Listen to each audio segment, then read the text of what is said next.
मित्रों, क्या गाय का मांस खाने पर मनुष्य को नरक में जाना पड़ता है? साथ ही गाय माता का आशीर्वाद मिलने पर मनुष्य को कौन सा पुण्य प्राप्त होता है? मित्रों, आज के इस वीडियो को मैंने 3 भागों में बांट दिया है, जिसमें से पहले भाग में आप जानोगे कि गाय माता ने स्त्रियों को गर्भवती होने का श्राप क्यों दिया है।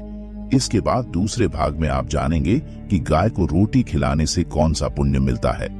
और इस वीडियो के तीसरे भाग में आप जानेंगे कि एक औरत के ममता की लाज रखने के लिए एक गाय ने कैसे अपने बच्चे की आहुति दे दी। मित्रों, आपको आध्यात्मिक जानकारी देने के लिए हम दिन रात काम करते हैं। चलो, सबसे पहले हम आपको बताते हैं कि वह कौन सा श्राप है जो गाय माता ने स्त्रियों को दिया था, जिसकी वजह से वह गर्भ धारण करती है। मित्रों, क्या आपको पता है कि गौ माता ने समस्त स्त्रियों को ऐसा कौन सा श्राप दिया था जिसकी वजह से आज तक समस्त नारी जाति को वह श्राप भोगना पड़ रहा है? गौ माता का एक ऐसा श्राप जिसे टाला नहीं जा सका, उसी की वजह से आज भी समस्त नारी जाति को वह श्राप भोगना पड़ रहा है। वह श्राप कौन सा था? चलो, मैं तुम्हें एक कथा के माध्यम से बताता हूँ। मित्रों, एक समय की बात है जब भगवान श्री कृष्ण अपनी राजगद्दी पर विराजमान थे, तब उनके पास देवी सत्यभामा जाती है और कहती है, हे प्रभु, मुझसे आज मेरी एक दासी ने पूछा कि पहले स्त्रियों के बच्चे होते थे तो वह पैदा होते ही चलने लगते थे, परंतु अब ऐसा नहीं है। यह क्यों? प्रभु, मुझे इस प्रश्न का उत्तर ज्ञात नहीं था, इसलिए मैं आपके पास आई हूँ। कृपया मुझे इस प्रश्न का उत्तर बताएं। तब श्री कृष्ण कहते हैं, हे सत्यभामा, तुम्हारा यह प्रश्न समस्त स्त्री जाति के लिए अत्यंत महत्वपूर्ण है। अगर तुम इस प्रश्न के उत्तर को जानना चाहती हो तो ठीक है, मैं तुम्हें एक कथा सुनाता हूँ। तुमको इस कथा के माध्यम से पता चल जाएगा कि किस वजह से अब स्त्रियों का बच्चा पैदा होते ही चल नहीं पाता है। तब देवी सत्यभामा कहती है कि हे प्रभु, मैं इस कथा को पूरा सुनूंगी, कृपया आप कथा को सुनाइए। तब श्री कृष्ण कहते हैं कि हे सत्यभामा, एक नगर में एक रामू नामक व्यक्ति रहता था। रामू एक स्वार्थी व्यक्ति था। रामू के पास में एक गाय थी। वह गाय दूध देती थी और वह रामू उस गाय को हरा भरा चारा खिलाकर उसका दूध निकाल करके उस दूध का क्रय विक्रय किया करता था। श्री कृष्ण कहते हैं कि हे सत्यभामा, रामू गाय का दूध खुद भी पीता था, अपने परिवार वालों को भी पिलाता था। उस है के दूध की वजह से ही रामू अपने घर की दिनचर्या चलाता था। श्री कृष्ण कहते हैं कि हे सत्यभामा, धीरे धीरे रामू का समय इसी तरह से व्यतीत हो रहा था। कुछ दिनों बाद ही एक समय ऐसा आया कि जब रामू को गाय ने दूध देना बंद कर दिया। जैसे ही गाय ने दूध देना बंद कर दिया तो इधर रामू ने उस गाय को चारा भरा डालना बंद कर दिया। और एक दिन वह आ गया कि उस दिन रामू ने गाय को बहुत मारा पीटा और उस रामू ने उस गाय को घर से ले जाकर जंगल में छोड़ दिया। अब वह गाय बेचारी अकेली पड़ गई। बेचारी गाय अकेली जंगल में इधर उधर घूमती फिरती है और एक दिन जंगल में बने एक मंदिर के पास में पहुंचती है और भगवान से विनती करते हुए कहती है, हे भगवान, मैं आपसे यह वंदन करती हूँ कि हे प्रभु, आपने हमें गाय की योनि में डालकर कितना गलत काम किया है।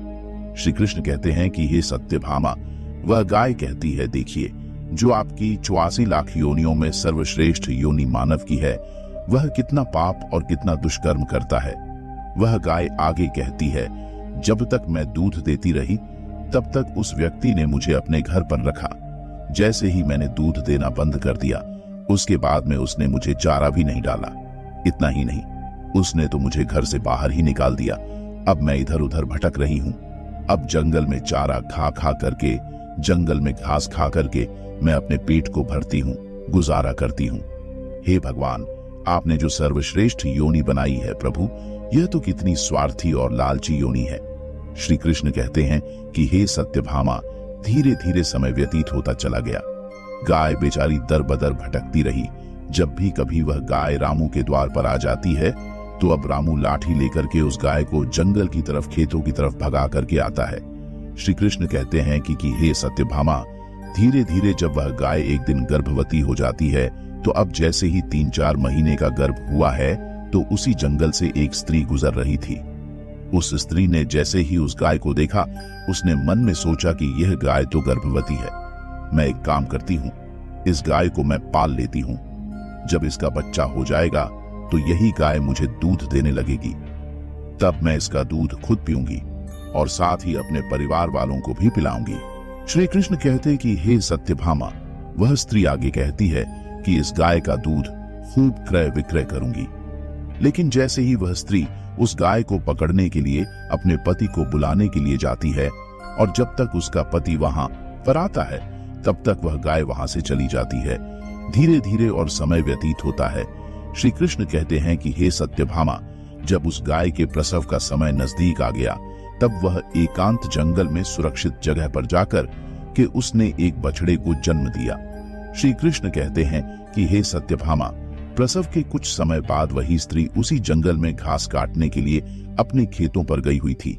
जैसे ही उसने दूर से देखा कि एक गाय ने अपना बच्चा दिया हुआ है, तब वह उसके पास गई और उसने ध्यान से उस गाय को देखा तो बोली कि अरे, यह तो वही गाय है, इस गाय ने तो बछड़ा दे दिया, चलो अच्छा हुआ।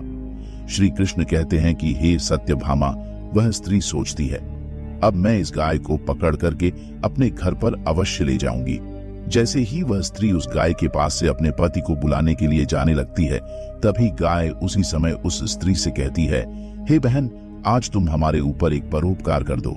यह हमारा जो बच्चा है ये पीछे पड़ा हुआ है, इसे उठाकर कि तुम मेरी गर्दन के ऊपर रख दो। मैं अपने बच्चे को लेकर के किसी सुरक्षित जगह पर चली जाऊंगी, क्योंकि यह मेरा बच्चा 8 महीने बाद चलने लायक हो पाएगा, 8 महीने बाद अपने पैरों पर चलेगा। श्री कृष्ण कहते हैं कि हे सत्यभामा, ऐसा अभी है, ऐसा पहले नहीं था। पहले गाय का बच्चा 8 महीने के बाद ही अपने पैरों पर चलने लायक हुआ करता था। श्री कृष्ण कहते हैं कि हे सत्यभामा, लेकिन जैसे ही उस स्त्री ने गाय की बात सुनी तो वह बहुत जोर जोर से हंसने लगी।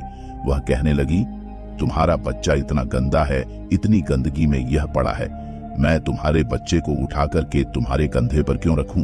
मैं तुम्हारे ऊपर यह परोपकार क्यों करूं? जैसे ही उस स्त्री ने उस गाय का बहुत मजाक बनाया, उस समय गाय बेचारी असहाय थी, वह अपने बच्चे को उठा नहीं सकती थी।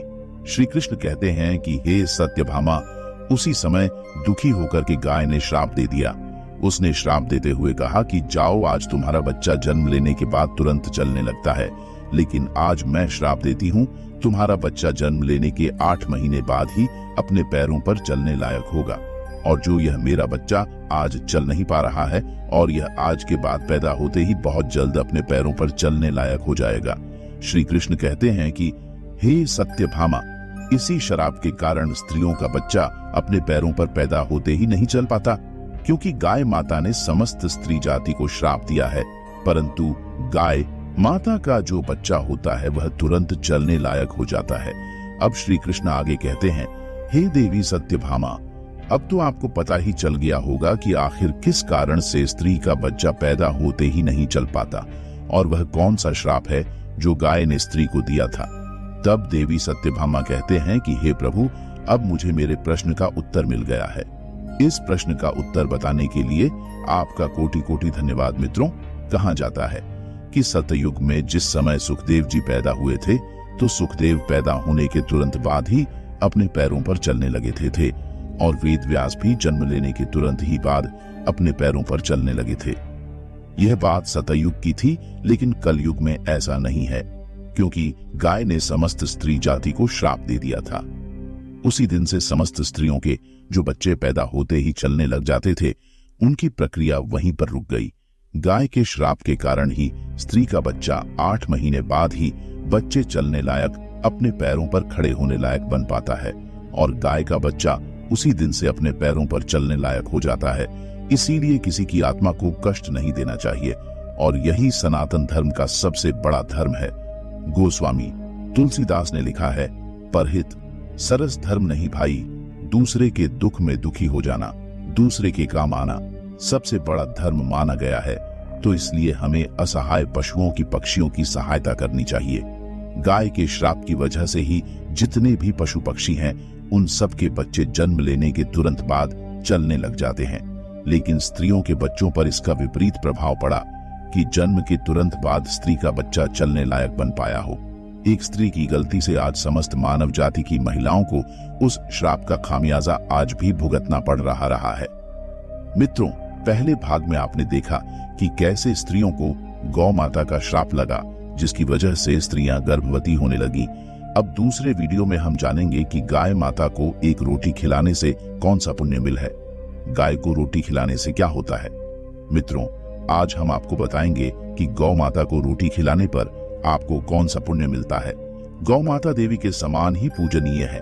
गाय की पूजा करने पर मनुष्य के समस्त पाप नष्ट हो जाते हैं और गौ माता की पूजा से स्वयं यमराज जी भी मनुष्य को स्वर्ग में स्थान देते हैं। मित्रों, अगर आप दीन दुखिया हैं, गरीबी आपके नसीब में इस प्रकार सिमट चुकी है कि छोड़ने का नाम नहीं ले रही, तो गौ माता की पूजा से वह सब कुछ दूर हो जाएगा।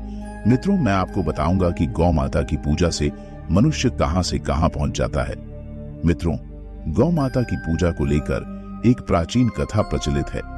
चलो मैं आपको उस कथा का अवलोकन कराता हूं। मित्रों, एक समय की बात है। भगवान श्री कृष्ण के पास देवी सत्यभामा आती है और कहती है कि हे नाथ, जब से मैं पृथ्वी लोक से स्वर्ग लोक आपके पास आई हूं, तब से मेरे मन में एक शंका अपना विकराल रूप ले रही है, जिससे मैं अत्यंत संकोच में पड़ गई हूं। हे नाथ, मैं आपके पास अपनी इसी शंका के निवारण के लिए आई हूं। तब भगवान श्री कृष्ण कहते हैं कि हे देवी सत्यभामा, कहिए आपकी वह कौन सी शंका है जिसकी वजह से आप इतना परेशान हैं? आप वह मुझे बताइए, मैं आपकी शंका का निवारण अवश्य करूंगा। तब देवी सत्यभामा कहती हैं कि हे नाथ, आज जब मैं पृथ्वी लोक का अवलोकन कर रही थी, तब मैंने एक बहुत ही विचित्र घटना देखी, जहां पर कुछ कसाई गौ माता को बहुत बुरी तरह से पीट रहे थे, जिससे वह लहू लुहान होकर जमीन पर बैठी हुई थी। और जो मनुष्य गाय माता को पीट रहे थे वह बड़े ही दुखी थे। उनके घर में बीमारी, लाचारी तथा गरीबी यह सभी विद्यमान थी। वहीं दूसरी ओर मैंने देखा कि जो मनुष्य गाय माता की नित्य पूजा अर्चना करते हैं, गाय को समय पर रोटी देते हैं, घास डालते हैं, वह मनुष्य अत्यंत ही गुणवान बनता है और सुखपूर्वक अपने जीवन का निर्वहन कर रहे हैं। उनके जीवन में किसी भी प्रकार की कोई कमी नहीं है। अब देवी सत्यभामा आगे कहती हैं कि हे प्राणनाथ, मेरा प्रश्न आपसे यह है कि गाय को रोटी खिलाने से कौन सा फल मिलता है? अब भगवान श्री कृष्ण देवी सत्यभामा की ओर अपनी कंटक नयनों से देखते हैं और सत्यभामा से कहते हैं कि हे देवी, आज आपने बड़ा ही दुर्लभ और समस्त कलयुग के मनुष्य के लिए अत्यंत महत्वपूर्ण प्रश्न किया है। आपका यह प्रश्न समस्त मनुष्य जाति के लिए अत्यंत ही आवश्यक है। मैं आपको आपके इस प्रश्न का उत्तर एक छोटी सी कथा के माध्यम से दूंगा, परंतु हे देवी सत्यभामा, तुम्हें मेरे द्वारा सुनाई गई इस कथा को पूरा अंत तक सुनना होगा और संपूर्ण विश्व जगत में विख्यात करना होगा। तब देवी सत्यभामा कहती हैं कि हे माधव, आप कथा को कहिए। मैं आपको वचन देती हूँ कि मैं इस कथा को संपूर्ण विश्व जगत में विख्यात करूंगी। तब भगवान श्री कृष्ण कथा को सुनाना आरंभ करते हैं और कहते हैं कि हे देवी सत्यभामा, विदर्भ देश में एक नौजवान राजा अपने पिता की मृत्यु के बाद उनके राज्य सिंहासन पर विराजमान हुए थे। उस राजा का नाम देवरमण था। वह राजा अत्यंत ही गुणवान, चरित्रवान तथा अपने प्रजा के प्रति अपना सब कुछ न्यौछावर कर देने वाला एक न्यायप्रिय राजा था। उसके राज्य में प्रजा बहुत प्रसन्न थी। चारों तरफ फैली खुशी उसकी प्रजा राजा का ही बखान करती थी। राजा देवमण अपनी प्रजा को देखकर बहुत प्रसन्न होते थे। उनका मन अपनी प्रजा को देखकर भर आता था। अब राजा नौजवान थे तो उनका विवाह कर्णावती नाम की एक स्त्री से हो गया था। कर्णावती एक सद्गुण संपन्न पतिव्रता नारी थी, जिसके साथ देवरमण राजा अत्यंत खुशी पूर्वक अपना जीवन निर्वाह कर रहे थे। अब ऐसे ही उनका जीवन लगभग 4 वर्षों तक बीतता रहा। अब इन 4 वर्षों में राजा देवरमण ने कई प्रयास किए, परंतु उसकी पत्नी कर्णावती मां नहीं बन पा रही थी, जिससे राजा को संतान की चिंता सताने लगी। एक दिन राजा इसी गम में डूबे हुए अपने राजगद्दी पर बैठे यही सोच रहे थे कि आखिरकार अगर कारणवश मेरी मृत्यु हो गई तो मेरा यह राज्यभार कौन संभालेगा। वह यह सोच ही रहे थे कि तब उन्हें महर्षि मारीच की याद आती है। महर्षि मारीच आध्यात्मिक ज्ञान की जानकारी रखने वाले एक ब्रह्मर्षि थे। संपूर्ण वेदों का ज्ञान था। वह भविष्य, वर्तमान, भूत सब कुछ देख सकते थे।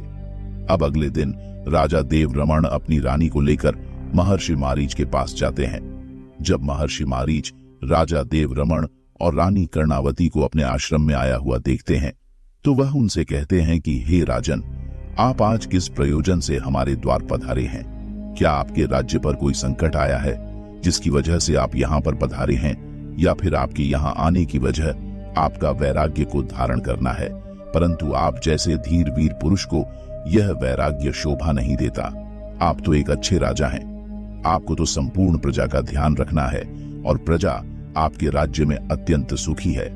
अभी अभी तो आपकी शादी हुई है, आप विवाह सुख का तो आनंद कर ले आप अपना, नहीं तो रानी के बारे में तो कुछ सोचे। तब राजा देवरमण कहते हैं कि हे महर्षि, मैं ना तो यहाँ पर वैराग्य को धारण करने आया हूँ और ना ही हमारे राज्य पर कोई संकट आया है, परंतु हे त्रिकालदर्शी महर्षि, आप तो समस्त वेदों के ज्ञाता हैं, आप तो प्रत्येक मनुष्य का चेहरा देखकर उसका भाग्य बता देते हैं। हे महर्षि, आप मेरी शंका को क्यों नहीं भांप पा रहे हैं? अब महर्षि मारीच कहते हैं कि हे राजन, मैंने आपकी शंका समझ ली है कि आप किस प्रयोजन से हमारे आश्रम में पधारे हैं। तब महाराज देवरमण कहते हैं कि हे महर्षि, कृपया हमारी सहायता करें और हमें वह ज्ञान दें कि हम किस वजह से अभी तक संतान सुख से वंचित हैं, हमें उसका कारण बताइए। अब राजा के इस प्रकार के करुण स्वर सुनकर महर्षि मारीच को उन पर दया आ जाती है और महर्षि मारीच कहते हैं, हे राजन, आप धैर्य रखिए, मैं अभी आपको बताता हूँ कि वह कौन सा कारण है जिसकी वजह से आपको अभी तक संतान सुख से वंचित रहना पड़ रहा है। तब महर्षि मारीच अपनी दिव्य दृष्टि से राजा देवमणि वजह से उन्हें संतान सुख से वंचित रहना पड़ रहा था। अब महर्षि मारीच राजा देवरमण से कहते हैं कि हे महाराज, आपसे जाने अनजाने आपके भूतकाल में आपसे गलती हुई है। आप अपने मित्र के यहाँ से रथ में बैठकर आ रहे थे, तब रास्ते में एक गर्भवती गाय ने आपको पुकार लगाई थी कि हे राजन, मैं बहुत भूखी हूँ, मुझे खाने के लिए कुछ दे दो, मेरे पेट में मेरा शिशु पल रहा है। आपने उस गाय की बात का ध्यान नहीं दिया और आप आगे बढ़ गए। वह गाय करुण विलाप करती रही, इसी वजह से उस गाय का आपको श्राप लगा है। उस गाय ने आपको श्राप दिया कि जिस प्रकार आज तुम मुझसे मुंह मोड़ के जा रहे हो, उसी प्रकार संतान सुख तुम्हारे चौखट से मुंह मोड़ लेगा। महर्षि मारीच अब कहते हैं कि हे राजन, इसी वजह से आपको संतान सुख से वंचित रहना पड़ रहा है। जब राजा ने महर्षि मारीच के मुख से यह बात सुनी, तब वह अत्यंत दुखी हो गए कि मैंने अपनी प्रजा का इतना ध्यान रखा और मुझसे ही इतना बड़ा पाप कैसे हो सकता है। वह दुखी मन से महर्षि मारीच से बोले, हे महात्मा, क्या इसका कोई उपाय आपके पास है? तब महर्षि मारीच ने राजा देवरमण को बताया कि हे राजन, जिस प्रकार आपने अपने भूतकाल में एक गाय की सेवा से अपना मुख मोड़ लिया था, अब आपको गाय की सेवा करनी होगी, तभी जाकर आपको संतान सुख की प्राप्ति होगी। महर्षि मारीच के मुख से यह बात सुनकर राजा देवरमण अत्यंत प्रसन्न होते हैं और महर्षि मारीच का बारंबार धन्यवाद करते हैं। अब महर्षि मारीच राजा देवरमण से कहते हैं कि हे राजन, मेरे पास ममता नाम की एक अत्यंत प्रिय गाय है, आप जाकर उस गाय की सेवा करो। अगर उस गाय ने आपको आशीर्वाद दे दिया, तब आपको अवश्य ही संतान सुख की प्राप्ति होगी। तब महर्षि मारीच ने राजा देवमन को एक गाय देते हैं और कहते हैं कि है राजन, आपको इस गाय को रोज चराने के लिए ले जाना होगा और नित्य इसी आश्रम में आकर इसकी पूजा आराधना करनी होगी। अब उस राजा को संतान सुख के लिए सब कुछ मंजूर था। गाय को लेकर राजा देवरमण महर्षि मारीच के आश्रम से चले आते हैं और उस गाय की सेवा करने लगते हैं। राजा देवरमण गाय को चराने के लिए प्रतिदिन जंगल में लेकर जाया करते थे। जब वह गाय चरने लगती थी तो राजा देवरमण उसके पीछे पीछे चलते थे। उस गाय को वह इधर उधर से हरी हरी घास लाकर उस गाय को खिलाने लगते। जब वह गाय किसी वृक्ष के नीचे बैठती तो उसके लिए तालाब से पानी लाते और उसे पिलाते थे। अपने हाथों से उसके मस्तक को सहला देते थे। इस प्रकार से राजा देवरमण उस गाय की सेवा में अपना सर्वस्व न्यौछावर करने लगे थे। और जब शाम हो जाती थी तो महाराज उस गाय के साथ आश्रम में लौट आते हैं। आश्रम में पहुंचते ही उस ममता गाय ने महाराज को अपनी जीभ से चाटना शुरू कर दिया, जिससे महाराज का शरीर पवित्र हो गया और उसके सभी पाप नष्ट हो गए। उसके बाद महारानी कर्णावती ने आगे आकर ममता गाय के आगे हाथ जोड़े और विधि पूर्वक पूजन किया और चरणों में मस्तक झुकाया। फिर उस गाय ने उस रानी की पूजा को स्वीकार किया और रानी पर अपनी दृष्टि डालकर उसके सभी दोष समाप्त कर दिए। गाय की दृष्टि पड़ते ही रानी पवित्र हो गई। इस प्रकार से राजा देव रमण को उस गाय की सेवा करते हुए अब राजा रानी को 17 दिन बीत गए। फिर 21वें दिन महाराज जब गाय को लेकर जंगल में गए तो वह गाय चढ़ते चढ़ते कैलाश पर्वत पर चली गई। अब श्री कृष्ण कहते हैं कि हे देवी, सत्यभामा उसके पीछे पीछे राजा देव रमण भी चले गए। अब वहां उस पर्वत पर खड़े होकर राजा देव रमण कैलाश पर्वत की सुंदर को इकट्ठक निहार रहे थे। इतने में ही अचानक से एक बाघ ने आकर उस गाय को बलपूर्वक दबोच लिया। राजा को उस बाघ के आने की आहट तक राजा देव रमण को मालूम नहीं हुई। अब जैसे ही वह उस बाघ में गाय को दबोचा, तुरंत ही ममता गाय ने जोर से कहा, महाराज मेरी रक्षा करो। राजा देव रमण ने गाय की तरफ देखा तो ममता गाय को एक बाघ ने पकड़ रखा था और उसके नाखूनों के घाव की वजह से अब उस गाय को यातनाएं होने लगी। अब उसकी आंखों से आंसुओं की धारा बहने लगी, जिसे देखकर महाराज व्यथित हो उठे और उन्होंने तुरंत ही अपना बाण निकाला और धनुष की डोरी पर रखा और उस बाघ को मारने के लिए प्रत्यंचा खींची। उसी समय उस बाघ ने महाराज की तरफ देखा। वह बाघ एक मायावी था। उस बाघ की दृष्टि पड़ते ही महाराज का शरीर जैसे बर्फ की तरह जम गया हो। उनकी शक्ति क्षीण हो गई, उनका सारा बल शून्य हो गया। तभी उस बाघ ने अपनी गर्जना आवाज में कहा, हे राजन, मेरे ऊपर प्रहार करना तुम्हारे बस की बात नहीं है। इस पर्वत पर तुम तो क्या कोई भी मुझे नहीं मार सकता है, क्योंकि भगवान भोलेनाथ मेरी ही पीठ पर पैर रखकर नंदी पर विराजमान होते हैं। इसीलिए तुम मुझे मारने की चेष्टा मत करो। अगर तुम मुझे मारने की कोशिश करोगे तो तुम विफल ही रहोगे। अब तुम यहाँ से लौट जाओ। विधाता ने इस गाय को आज मेरा भोजन नियुक्त किया है। मुझे आज इसके मांस को खाकर अपना भरपेट भोजन करना है। इसीलिए तुम इसमें दखल देने की कोशिश मत करो। मैं जानता हूं तुम सूर्यवंश में जन्मे हुए राजा देव रमण हो और सूर्यवंशी एक बार जो ठान लेते हैं वह किए बिना पीछे नहीं हटते हैं। परंतु तुम्हें अभी यह झांत नहीं। इस कैलाश पर्वत पर भगवान भोलेनाथ की असीम माया फैली हुई है, इसीलिए तुम यहाँ से तुरंत ही चले जाओ। अब श्री कृष्ण कहते हैं कि हे देवी सत्यभामा। फिर राजा देव रमण कहने लगे, हे बाघराज, कृपया आप इस गाय को ना मारे। यह महर्षि मारीच जी की संपूर्ण मनोरथ को सिद्ध करने वाली ममता गाय है। हे बाघराज, आप इसकी हत्या ना करें। इस गाय की रक्षा और सेवा करने का आदेश महर्षि मारीच ने मुझे दिया है। इस गाय का एक नन्हा सा बछड़ा भी है जो घर पर इसकी राह देख रहा है। मैं इस गाय को इस हाल पर मरने के लिए छोड़कर नहीं जा सकता हूँ। ये मेरे क्षत्रिय धर्म के खिलाफ है, क्योंकि एक क्षत्रिय अपना सर कटवा सकता है परंतु अपने दिए हुए वचन को पूरा करता। इसलिए हे बाघ, मेरी आपसे विनती है कि आप इस गाय को जीवन दान दो। इस गाय के बदले में मैं तुम्हें अपना शरीर समर्पित करता हूँ। आप मेरे शरीर का भक्षण कर लो, जिससे तुम्हारी भूख भी शांत हो जाएगी और इस गाय की रक्षा भी हो जाएगी और मेरे वचन का पालन भी हो जाएगा। हे बाघ, मुझ पर इतनी कृपा करो। इतना कहते हुए राजा देव रमण अब उस बाघ के सामने गए और उस गाय को छोड़ने के लिए विनती करने लगे और कहने लगे कि गौरा के लिए प्राण त्यागने से मुझे स्वर्ग लोक की प्राप्ति होगी। इतना कहकर महाराज देव रमण उस बाघ के सामने हाथ जोड़कर बैठ गए और उन्होंने अपनी आंखें भी बंद कर ली। फिर अचानक से राजा देव रमण के कानों में एक आवाज सुनाई पड़ी, हे पुत्र, उठो। मैं तुम्हारी सेवा को करते देखकर अत्यंत प्रसन्न हूं। यह सुनकर महाराज उठ खड़े हुए और उन्होंने अपने सामने उस गाय को देखा, परंतु वह बाघ कहीं दिखाई नहीं दिया। तभी वह गाय एक दिव्य स्त्री के रूप में बदल गई और राजा से कहने लगी, हे राजन, यह सब मेरी ही रची हुई माया थी। मैं ही तुम्हारी परीक्षा ले रही थी और तुम अपनी इस परीक्षा में सफल हुए। तुम मेरे लिए अपने प्राण देने के लिए तैयार हो गए, इसीलिए मैं तुमसे बहुत प्रसन्न हूं। अब तुम मुझसे कोई भी वरदान मांगो, मैं तुम्हारी हर एक मनोकामना को अवश्य ही पूरा करूंगी। अब श्री कृष्ण कहते हैं कि हे देवी सत्यभामा, महाराज देव रमण कहते हैं, हे गौ माता, मेरे मन में जो इच्छा है उससे तो आप भली भांति परिचित हैं। कृपया आप मुझे पुत्र प्राप्ति का वरदान दीजिए। मेरी आपसे एकमात्र यही कामना है, क्योंकि मुझे कोई भी पुत्र नहीं है और अगर मुझे किसी पुत्र की प्राप्ति ना हुई तो मेरे राज्य का राजवंश कौन संभालेगा, मेरे राज्य का उत्तरदायी कौन बनेगा। अब उस दिव्य स्त्री ने कहा, हे पुत्र, तुम पत्ते के धोने में मेरा दूध लेकर उसका पान करो।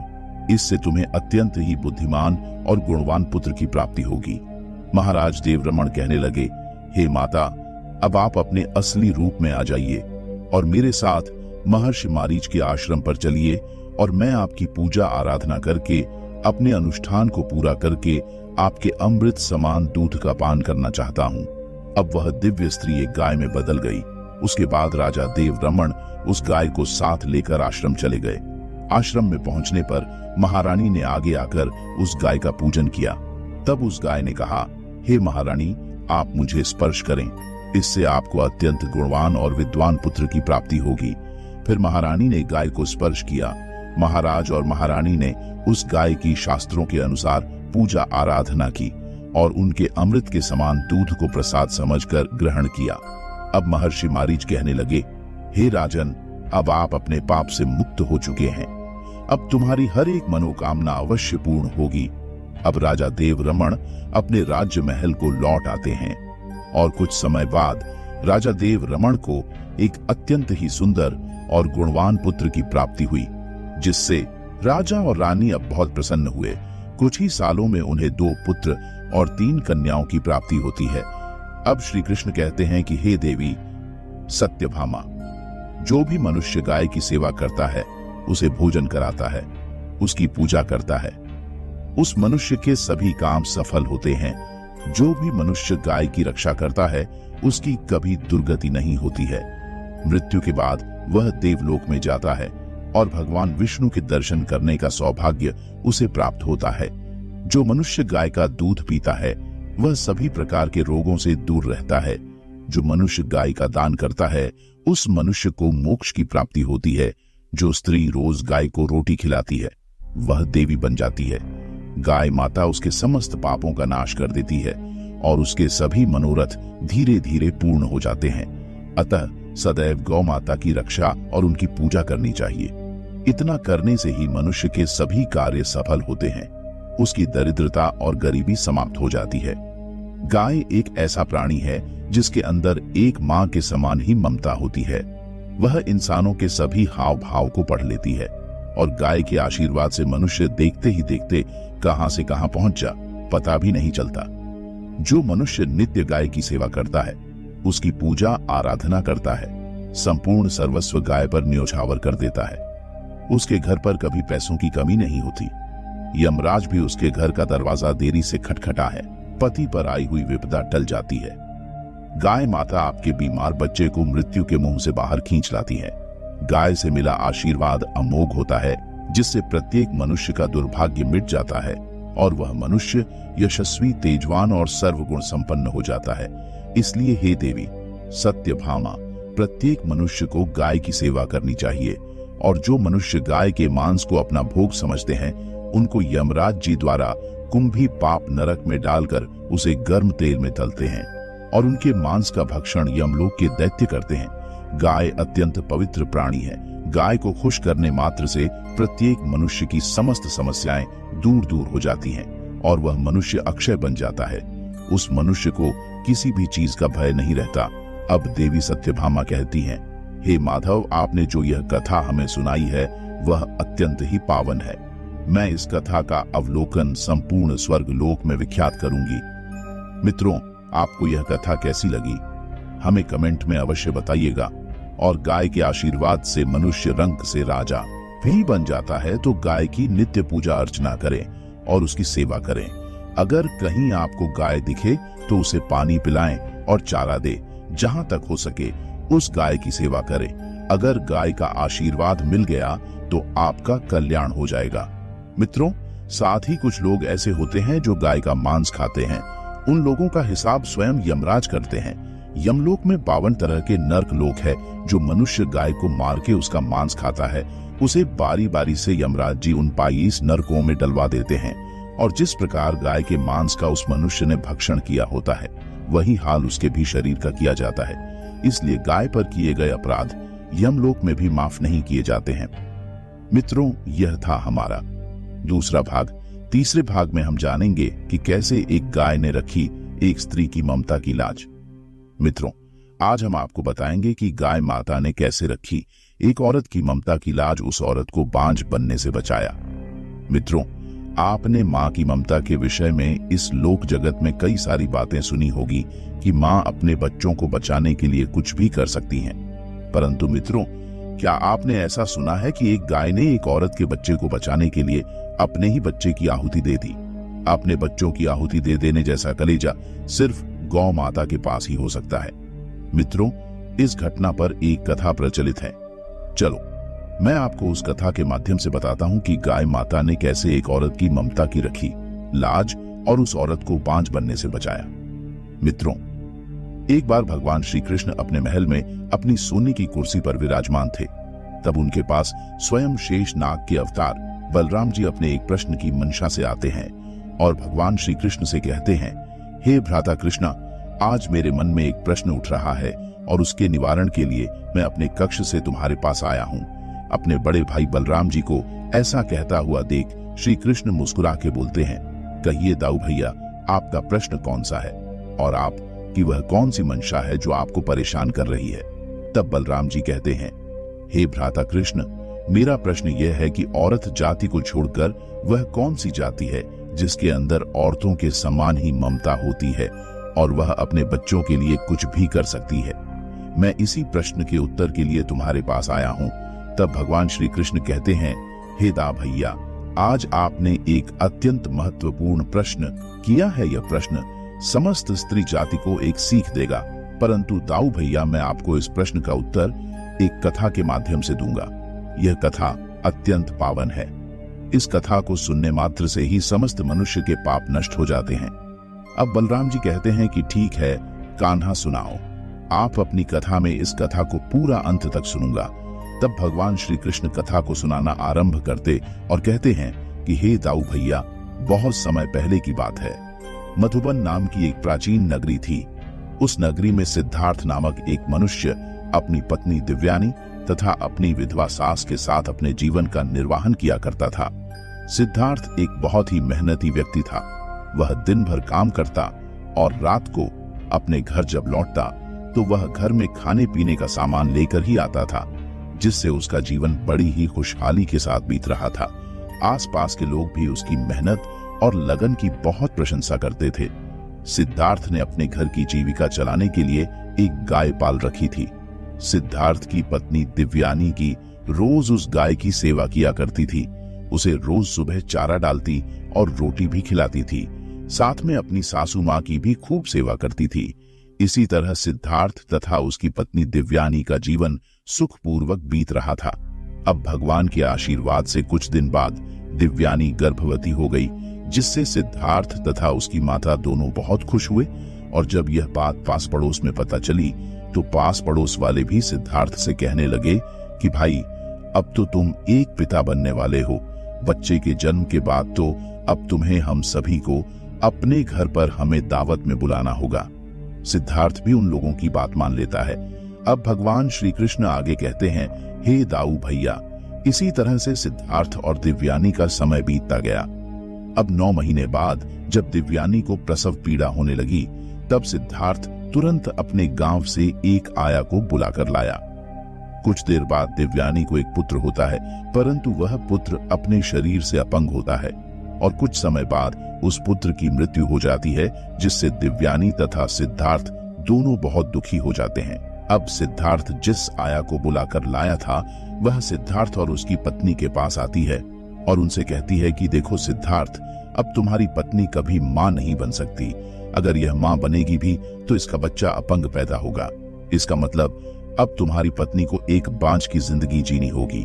इतना कहकर वह आया बाहर आ जाती है और गांव के सभी लोगों को यह बता देती है कि सिद्धार्थ को एक पुत्र हुआ, परंतु वह पुत्र अपंग था, जिससे उसकी मृत्यु हो गई और अब सिद्धार्थ की पत्नी कभी भी मां नहीं बन सकती। अगर वह मां बनेगी भी तो उसका पुत्र हमेशा अपंग पैदा होगा। अब लोग दिव्यानी को ताना मारने लगे और उसे बांझ कहकर चिढ़ाने लगे, जिससे दिव्यानी को उन सभी लोगों की बातें तीर के समान दिल पर लगती थी। एक दिन जब उन लोगों की बातें दिव्यानी को सहन नहीं हुई, तब दिव्यानी ने यह बात सिद्धार्थ को जाकर बताई। तब सिद्धार्थ ने कहा, ठीक है, मैं तुम्हें एक वैद्य के पास कल लेकर चलूंगा। शायद वह वैद्य तुम्हारी इस बीमारी को ठीक ही कर दें। अगले दिन सिद्धार्थ दिव्यानी को लेकर वैद्य के पास गया और वैद्य को सारा वृत्तांत कह सुनाया। तब वैद्य ने दिव्यानी की ओर देखा और वैद्य ने कहा कि हे पुत्र, यह सत्य है कि तुम्हारी पत्नी अब कभी मां नहीं बन सकती, परंतु वह मां बनेगी भी तो उसे जो बच्चा पैदा होगा वह मृत पैदा होगा या फिर अपंग पैदा होगा। जब दिव्यानी ने वैद्य की बातें सुनी तो मानो उसके प्राण ही सूख गए हों और दिव्यानी की आंखों से आंसुओं की धारा छलक पड़ी। अब दोनों उस वैद्य के यहाँ से अब घर आ गए और फिर देवयानी ने अपने पति सिद्धार्थ से कहा, है प्रीतम, मुझे लोगों द्वारा दी जा रही अवहेलना से पीड़ा होती है। मैं ये बांझ का कलंक लेकर नहीं जी पाऊंगी। मुझे एक संतान चाहिए, चाहे वह पुत्र हो या पुत्री, क्योंकि मैं लोगों द्वारा दी जा रही अवहेलना से तंग आ चुकी हूँ। अब मुझ में सुनने की क्षमता नहीं बची है। अगर मुझे होने वाली संतान अपंग भी पैदा होगी तो भी मैं उसे पाल लूंगी, उसका ख्याल रखूंगी। अब आगे भगवान श्री कृष्ण कहते हैं, हे दाऊ भैया, सिद्धार्थ की गाय यह सब कुछ देख रही थी कि कैसे सिद्धार्थ की पत्नी को लोगों द्वारा एक बांझ की श्रेणी में डाला जा रहा है, क्योंकि गाय एक ऐसा प्राणी है जो मनुष्य की भाषा और उनके द्वारा किए गए व्यवहार को समझती है। अब कुछ दिनों बाद फिर से सिद्धार्थ की पत्नी दिव्यानी गर्भवती हुई और अब वह दिव्यानी जब भी गाय को चारा और रोटी खिलाने जाती थी तो वह उसे गाय से यही प्रार्थना करती है कि हे गौ माता, मेरी आने वाली संतान हष्ट पुष्ट पैदा हो। सिद्धार्थ की गाय भी गर्भवती थी। भगवान श्री कृष्ण अब आगे कहते हैं कि हे दाऊ भैया, कुछ दिनों बाद जब दिव्यानी को फिर से प्रसव पीड़ा हुई तो सिद्धार्थ फिर से उस आया को बुलाने के लिए गया।